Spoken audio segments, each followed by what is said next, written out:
I guess what's important to me now is trying to fit in the things that I haven't done that I've always wanted to do, and keeping as fit as I possibly can.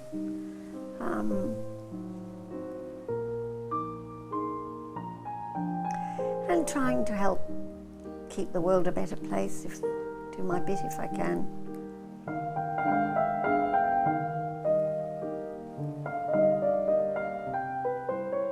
Voluntary euthanasia is something I feel strongly about because of what happened to my mother. My mother was always in favour of voluntary euthanasia, so it wasn't really a big surprise when she said that she decided that the time had come and she'd outgrown her usefulness, and she was quite determined about what she wanted to do. I did actually stand for state parliament on the voluntary euthanasia ticket. I stood against Michael Atkinson. That was in 2011. And I didn't lose my deposit. I did get votes. My name is Jessica Jill Knight. I was actually originally christened as just Jill, and when I left the Northern Territory and came down to Adelaide for a year to study, I decided that I was going to have a new life and a new image. So I just put the name Jessica in front of Jill, but that was a long, long time ago. I came to Perth in 1969. I was a £10 pom, and I came to Perth and lived in Perth for 8 years, and then went to Darwin, and then from Darwin to New South Wales, and from New South Wales to here. And I lived in the Adelaide Hills, and then in 2002 I came and lived down here in Paradise. So I moved from the paradise of the hills to the paradise of the plains. I'm a volunteer at the Campbelltown Library. I select books for people who are housebound. The Campbelltown Library has a huge number of people for whom books are selected, which is really terrific. It's a wonderful service. I do that with a friend as well. We do it together. Sometimes we do it together, sometimes we do it on separate days, depending on what we're doing. But that's great fun, and it's lovely because while you're selecting books for other people, of course, you find books for yourself. So that's very enjoyable. I like that very much.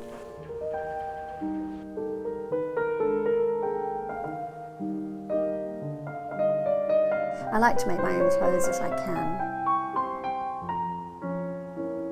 I think it was osmosis. My mother sewed, and she used to sew my clothes, and a lot of that I just sort of kind of learned. I've gone to the odd classes and when I did the theatre course in America, so I learned a lot then that I didn't know as well.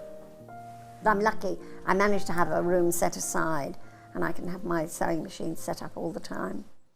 And I play badminton at the community centre, and I'm so looking forward to the renovation of the community centre. I think it's going to be absolutely marvellous. I like badminton because it's social badminton, and it's gentle. I know it's a fast game, but it's still a gentle game. The racket is light, but I have an anathema with gyms. I'm not one of these that pumps iron or anything like that. I should, but I don't.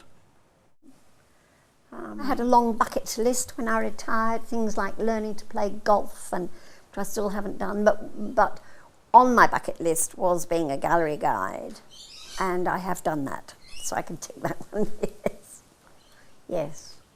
So I guess if you can tick one, it's something. But I suppose it's the art itself, and it's learning, so it keeps your mind alert, because you've really got to learn things all the time, because there are always new exhibitions and new hangs.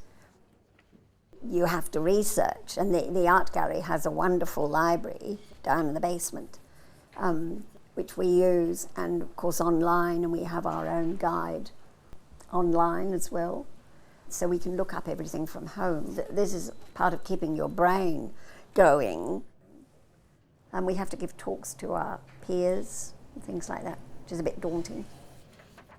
It's very stimulating, and again, it's meeting people. So you're meeting people, local people, overseas, interstate. I think a lot of it is my genes. And I just enjoy doing things, and I enjoy being with people, and I like to learn new things as well. And I still haven't written my memoirs. And when you've had 3 husbands, I think you should write your memoirs. But I got married very young, and I really didn't do the things I should have done. My first marriage, I said to my mother, I don't know whether I really want to do this. And she said, well, you don't have to, don't if you don't want to, it's all right. But then I thought, oh no, if I don't, no one else will want to marry me, and I didn't have self-confidence or anything like that. And so I went ahead. And it was kind of the thing to do, really. I don't regret them. But they were all interesting, and I've learned something from all of them, I suppose. Just life.